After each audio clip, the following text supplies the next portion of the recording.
Assalamualaikum warahmatullahi wabarakatuh. Sobat Misteri Sunyi Mencekam, senang sekali kami bisa kembali hadir menjumpai Anda. Seperti biasa kami akan menyuguhkan cerita-cerita misteri yang menarik untuk Anda simak.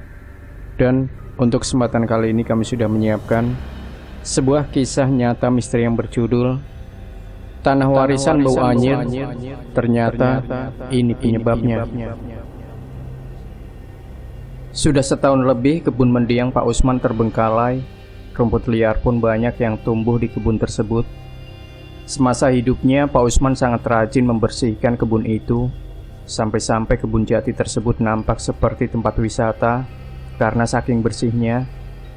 Bahkan daun-daun kering yang jatuh di bawahnya selalu disapu dan dibakar olehnya.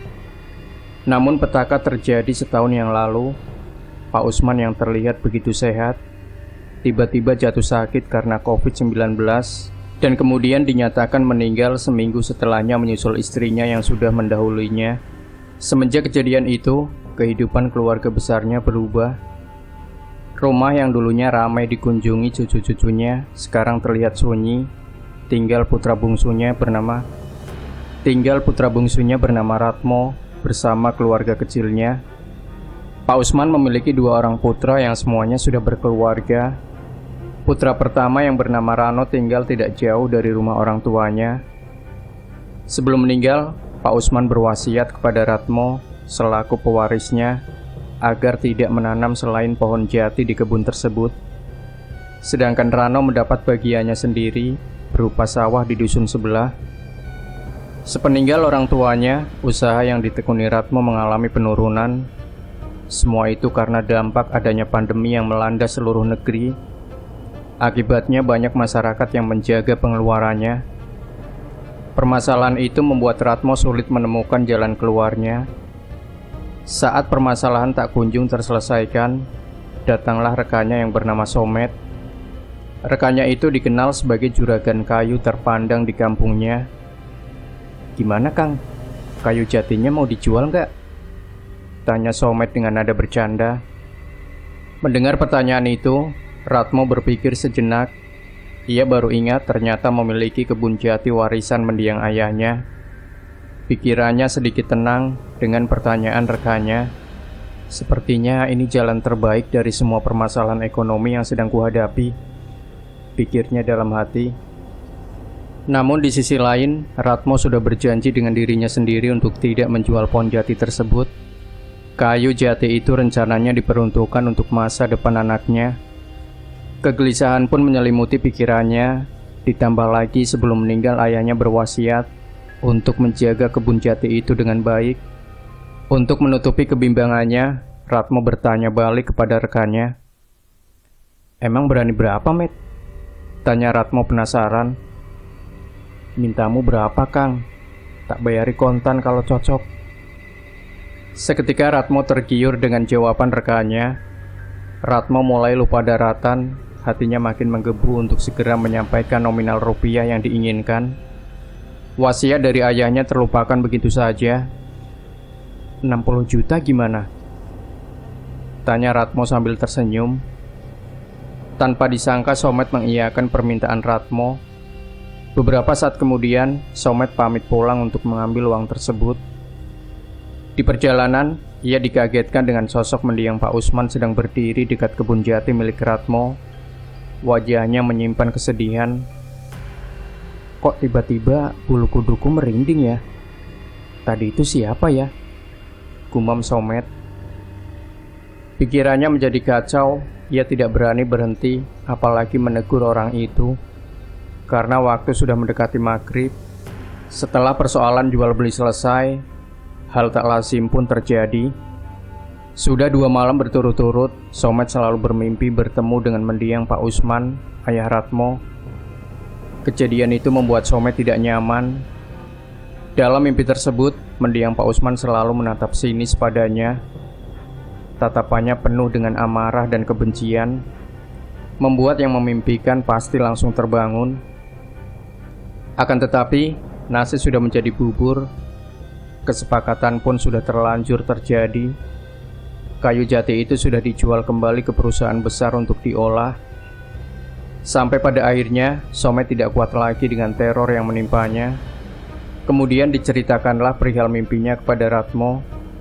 Somet tidak mengira kalau ceritanya hanya ditanggapi dingin oleh rekannya. "Santai saja, Met. Itu hanya bunga tidur," jawab Ratmo dengan santainya. Sejak saat itu, Somet pun sudah tak lagi bermimpi bertemu mendiang Pak Usman. Sampai pada suatu ketika ia bermimpi lagi. Di mimpi tersebut, mendiang Pak Usman memberikan pesan kepada Somet supaya Ratmo segera menanami kembali pohon jati di lahan itu. Kali ini raut Pak Usman tak seperti di mimpi sebelumnya. Wajahnya lesu seperti memendam nestapa. Somet sadar dialah yang membujuk Ratmo untuk menjual jati tersebut. Ia merasa bersalah atas teror yang terus menimpanya. Pagi-pagi sekali, setelah menyeruput kopi robusta, Somet bergegas menuju rumah Ratmo. Ternyata di rumah itu Somet tidak menemukan siapa-siapa. Lalu ia menghubungi Ratmo melalui WA, tetapi tak kunjung direspon. Akhirnya ia memutuskan kembali ke rumahnya dengan melewati kebun mendiang Pak Usman. Saat melewati kebun tersebut, ia dikejutkan dengan keadaan kebun yang sudah digemburkan tanahnya. Beberapa saat kemudian, datanglah Kang Kandir membawa bibit kacang tanah yang akan ditanam di kebun mendiang Pak Usman. "Mas Somet, lagi ngapain di sini?" tanya Kang Kandir. "Lagi nyari Kang Ratmo, Kang," jawab Somet. "Biasanya jam segini mah lagi nganter anaknya ke sekolah," balas Kang Kandir. Perbincangan mereka tidak lama karena Somet ingin segera menyampaikan pesan kepada Ratmo sebelum kebun itu ditanami kacang tanah. Baru saja mau berputar balik untuk meninggalkan kebun, tiba-tiba Ratmo muncul seorang diri. Dia langsung melayangkan pandangannya pada sosok tersebut. Kemudian ia segera memarkirkan kendaraannya kembali. Ratmo pun agak terkejut melihat keberadaan Somet di kebunnya. "Loh, Met, ngapain di sini?" ujar Ratmo keheranan. Somet akhirnya menceritakan maksud kedatangannya ke kebun itu. Sedangkan Kang Kandir tetap melanjutkan pekerjaannya tanpa menghiraukan percakapan mereka. Namun, lagi-lagi Ratmo hanya tersenyum mendengar semua cerita yang disampaikan rekannya. Rupanya Ratmo tidak percaya sepenuhnya dengan apa yang dikatakan oleh rekannya. "Begini saja, semua ceritamu sudah kudengarkan.